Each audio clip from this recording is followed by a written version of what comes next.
Hello ভাই brother, আসসালামু আলাইকুম। তো আপনারা সবাই কেমন আছেন? তো আশা করি ভালো আছেন। আপনাদের দোয়া এবং ভালোবাসায় আমি অনেক অনেক ভালো আছি। তো ফার্স্ট ইউটিউব জানি, তো জানি না কেমন হবে, কেমন ভয়েস দিতে পারবো বা কী হবে।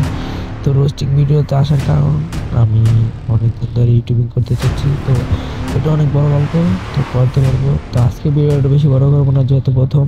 তো বেশি কথা না বাড়িয়ে চলুন ভিডিওটা শুরু করা যাক।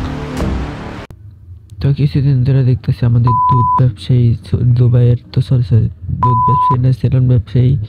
তো সে বলে গাড়ি কিনছে। তো চলেন যাই দেখে আসি কেমনে কি করে গাড়ি কিনছে। সাউন্ডটা একটু বেশি, তাই না? ব্রো, সাউন্ড একটু বেশি হবে, কারণ দুম্বার দুধ দিচ্ছে তো গাড়ি না, তাই না? সাউন্ড একটু বেশি। ল্যাম্বরগিনি তো চিন্তা করতেছি, তোমাদের ঘুম আসবে তো নাকি ঘুম হারাম হয়ে যাবে? ভাই, ঘুম তো আমাদের এমনি হারাম হয়ে যাবে। যে জিনিসটার পাশে বসে নিয়ে রাখছো, তো আমাকে দেখে তো ঘুম এমনিতেই হারাম হয়ে গেছে। তো কার কার ঘুম হারাম হয়ে গেছে ভাই, সবাই একটু কমেন্ট